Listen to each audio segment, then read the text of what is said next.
I remember Donald Trump leading chants of lock her up about Hillary Clinton. Does that make him a Stalinist? He'd be at rallies and say, hang on. Finger on Hillary. My turn to say, hang on. My turn to say, hang on. Piers. My turn to say, hang on. I love you, buddy. But we have free speech in this country. Video footage. There's a lot of nasty things that have been said about. Well, Piers Morgan must be a fan of pondering politics because he finally hosted a debate panel about convicted felon Donald Trump with many standout explosive moments that wasn't a total pro-Trump circle jerk, and we've got to talk about it. But before we do, if you end up liking this video and you want to support the channel, please be sure to hit the like, subscribe, and alert bell before you go. All right, friends, I have several clips to show you from this debate, which I encourage you to watch in its entirety. It's about half an hour, and it's got many standout personalities on it. Credit where it's due. Piers Morgan has moved somewhat along the road to redemption in terms of giving just a little bit of the journalistic bona fides, which he applies to foreign policy, being able to play the devil's advocate, asking tough questions of both sides. We're finally seeing just a little bit of that when it comes to domestic politics and his former BFF, Donald Trump, with this panel. Piers, if you're watching, which obviously you are, more of this, please. 50-50. Couple of pro-Trump people, couple of anti-Trump people, makes for better content and reinforces your self-professed nonpartisan credibility. So we've got people like Benny Johnson here, right-wing lunatic, progressive commentator David Pakman. These are the two protagonists in a lot of these clips. I want to play this clip here in which David Pakman, it just comes out the gate swinging and tells Piers and Benny Johnson just how much the Republican Party sucks. We can discuss that part later, but I think Trump's going to lose either way. And why do I think that? Because Republicans have lost everything since Trump won in 2016. 2018 was a disaster. Trump lost 2020. The red wave of 2022 led to Democrats getting a bigger majority in the Senate. The 2023 special off-year elections, every abortion-related referendum, it's been a disaster. So Trump's going to lose regardless. I don't know how much of an impact this verdict is going to have, but we know what he was found guilty of. You can say, well, I don't know that they should have brought the case. There is prosecutorial discretion. Hopefully we'll talk about that with regard to Hunter Biden as well. Again, just great stuff from David Pakman. Again, right out the gate swinging. Listen, Piers, Benny, the party that you sympathize with. I mean, Benny Johnson's an unapologetic Republican. He's a MAGA Republican. But even Piers Morgan clearly has sympathies with the GOP. Electorally, they suck. Donald Trump won in 2016. And then they were defeated in the 2018 midterms. They were defeated in the 2020 presidential election. The one that David skipped, I think by mistake, because it was so close to 2020, was the 2021 Senate runoffs, where they lost both Georgia seats in a red state. Then the 2022 midterms, they lost, and then the 2023 off-year elections. That's not to say that Donald Trump can't win in 2024, but it does debunk the myth, and it is a myth, that Donald Trump is a winner electorally and politically, and that he has presided over Republican victories. He is just objectively a failure in that regard, and it's always good to see people like Benny Johnson and Piers Morgan be confronted with that fact. Got another clip here. I think in this one, if I'm not mistaken, Benny Johnson has kind of like an unhinged response and starts referring to people as Stalinists and stuff like that. There is a tradition, however, that my fellow panelists may be part of, and that's called being a Stalinist. If you like this kind of thing, you're a Stalinist. You're a show me the man, I'll show you the crime kind of sycophant, psychotic, dictatorial tyrant. And this is the type of nature that has overtaken what used to be called the Democratic Party. Alan Dershowitz is part of it. This is Stalinism. Say it and mean it. And So again, not a particularly thoughtful kind of guy, right? Entertaining in his own right. I mean, Pakman, Dershowitz, Kamiki Kunst there at the end. I mean, they were all laughing along. Not much by way of substantive criticism. I will say that Dershowitz, by the way, enormously controversial figure. He claims to be a Democrat, but he has been enthusiastically supportive of Donald Trump legally and politically. Like, for example, with respect to Donald Trump's impeachment, he didn't think that Donald Trump should be impeached. Now, in this clip here, Piers Morgan, again, credit where it's due. Proud of Piers Morgan here. He finally figured out how to ask a pro-Trump Republican cultist a tough question and actually went back and forth with him a little bit. I've got That's one. Okay, you. Benny, I have one more question for you, Benny, before I get into Mickey. It's this. I remember Donald Trump leading chants of lock her up about Hillary Clinton. Does that make him a Stalinist? So did that happen is the question. Yeah. He would be at rallies. Yes. He'd be at I was rallies and happy, say, actually. Did anybody lay a finger on Hillary? My Did turn to say, anybody lay a hang on. finger on Hillary? My We turn have to free say, speech in hang this on. country, Piers. My turn to Piers, say, you know hang I on. love you, buddy, but I've we seen- have free speech I have in this seen country. video footage. There's a lot of nasty things that have been said about. There's a lot of nasty things that Hillary said about Trump. Trump said about Hillary. Let's look at actions. I'm old enough now that I just don't care about your words. I care about your actions. The actions of a major political movement in the country right now is to lock up the leading candidate for president 5 months before an election. He's 77 years old, Piers. He's been around for a long time. He's never faced a criminal charge. I know. Never been found guilty of anything in Benny, 77 years of public life. I've got to jump in. And Listen, now they lock him up. That's called Stalinism. Benny, I don't disagree. So again, and the segment goes on longer about that. Now, of course, as we talked about in the video we just recorded with Piers Morgan and Ben Shapiro, Benny Johnson is lying when he says that he doesn't care about what people say. It's just not true. If Democrats, Democratic operatives, Democratic candidates say things that Benny doesn't like, Benny will complain about it. What Benny is doing is the same thing that Ben Shapiro does, and to a lesser extent, Piers Morgan, which is that they grade Trump on a curve. If Democrats say things, well, yeah, then you should absolutely hold them accountable for it, and you're free to criticize. If Donald Trump says things that you don't like, well, it's just words, and you don't have to worry about it. I happen to think that no matter if you're a Republican or a Democrat, if you're a powerful political candidate or you're an occupant of a powerful office, your words matter. So, for example, Benny Johnson, of course, would say, again, something to the effect of, President Biden has killed the oil industry, even though we are, producing, more energy domestically, fracking and drilling oil and gas than we ever have at any point. But he would say Biden is actually an enemy of the oil and gas industry, which in some ways he is because he promotes a green agenda.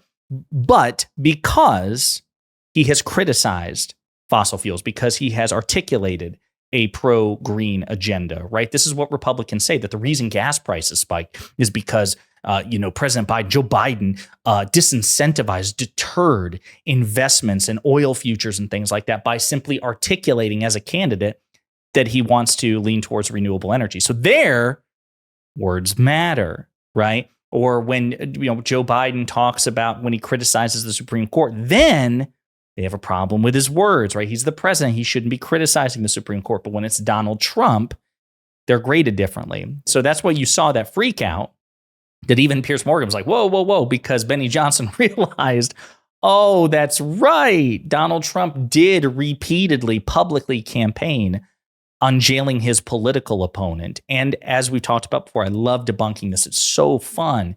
Then when they retreat to, oh my God, but he didn't actually do it, we know that Donald Trump, as the sitting president, repeatedly tried to pressure his Justice Department to prosecute his political opponents, including Hillary Clinton. The fact that he was unsuccessful is not a point in his favor. We're not going to give credit to an attempted murderer for a failing in the murder attempt. We're not going to give credit, therefore, to Donald Trump for trying and failing to weaponize his Justice Department more successfully. As a matter of fact, people like Benny Johnson would have celebrated, and Piers Morgan, by the way, would have celebrated, Ben Shapiro. I don't know about Piers Morgan. Maybe, maybe not. Piers Morgan probably wouldn't care if the shoe was on the other foot. But Benny Johnson and Ben Shapiro would be celebrating openly if Donald Trump had been successful in prosecuting Hillary Clinton, for example. So just spare me the denial on this. A couple more clips I want to show you here. Again, David Pakman firing back and mocking Benny Johnson. Always good. I do think is interesting is that there's so much moving of the goalposts here in every case. Your other guest here, Mr. Johnson, whose work I'm not as familiar with as I would like to be, but he seems extremely high energy. He comes out shot out of a cannon saying Stalinist this and that, and nobody else was saying lock up. And then you play the montage of here's 6 times Trump said it, and he goes, well, he didn't act on it all of a sudden. He changes his own argument as they always do in every single one of these cases. Whatever they can get away with, you give them a piece of tape, Piers, and then they go, oh, but my argument's actually something different. And I'll point out that Alan Dershowitz, again, spoke up and actually spoke out against Benny Johnson and was like, actually, listen, There was in the 90s when President Clinton was in office, there was a Republican appointed special counsel. It was the Whitewater investigation. So yes, Republicans have attempted to prosecute Hillary Clinton and President Bill Clinton in the past. And that was under Republicans like Newt Gingrich, which again were the prototype of the highly polarized, viciously obstructionist Republican Party that we see today. This was like version 1.0. And again, when Trump was president, he tried to prosecute his political opponents. Stuff worth pointing out. One last clip. Let me ask David a question. This is about the Wall Street Journal big report today about Joe Biden's cognitive decline. They spoke with 45 Republican and Democratic lawmakers and staffers. It was pretty unsettling reading, I have to say. It seemed pretty clear by the time I finished it that Joe Biden is suffering some form of dementia. That was the clear conclusion from those who've been around him. And we see enough in public to suggest that may be the case. How comfortable are you that he is going to be fighting this election and potentially being president for 4 more years? Well, worst case scenario, they both are struggling cognitively, in which case I'd much rather the people around Biden making decisions than the sycophants Trump would put around him, which, with no offense at all, are sort of versions of Benny Johnson, by the way. And the audience, I'm sure we could have a beer together, Benny, and have a great time, but it's not like I necessarily want the government run by people like you. So I think worst case scenario, they're both struggling. You know, at this point, I've interviewed 4 medical and mental health professionals, 2 from mental health, 2 from the neurology side. So far, they've all told me Joe Biden is experiencing age-related aging that you would expect for someone of his age. Trump seems to be seriously cognitively struggling, where he doesn't realize he's saying things that don't make sense. He doesn't realize that he's getting names completely wrong, stories that don't make sense, doesn't know who he ran against, doesn't know who he's running against, doesn't know who he ran against in 2016 or who's president right now. I mean, a level of confusion. And again, I'm neither a neurologist nor a mental health expert. This is what the mental health experts have told me. Now, I will say, I read the article. Some of great aside there, great response there from David Pakman to this. And again, they go on and they actually talk about the Wall Street Journal article, which we discussed in a previous video today. This is something that Piers Morgan talks about a lot, that President Biden is somehow in cognitive decline, which again, there is polling indicating that the majority of Americans believe that. But what Piers Morgan never grapples with, and which is why he's kind of dumbfounded when he goes up against somebody like David Pakman or Mehdi Hasan, the last person to really bring this up, is that those same polls say the same thing about his ex-BFF, Donald Trump. To a lesser extent, yes, but a majority of Americans also think that Donald Trump is cognitively unfit for office. And then, as David Pakman points out, you can actually go into specifics. You can give specific examples of Trump's gaffes and his mistakes and things like that. And he even hinted at it as well with the help that Trump has and versus the help that Biden has, as in the support system surrounding these 2 men when they were president. The fact of the matter is that the Biden administration is just executively and legislatively far more competent, and there's no disputing that. And this is something that Piers Morgan struggles to contend with.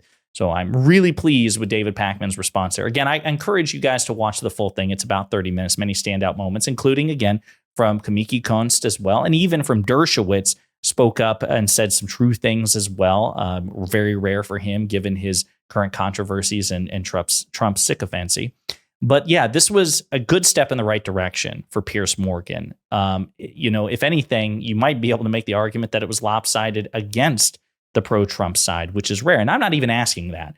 I'm just saying, if you have a situation like this, where it's Piers and 4 guests, at least have 2 dedicated, competent, outspoken Biden defenders. If you're going to have 2 outspoken Trump supporters, make it a 2v2, Piers. And if you're going to weigh in as a pro-Trump moderator, that's fine. But at least have a 3v2. And what we usually get are 2v1s, 3v1s, 4v1s recently.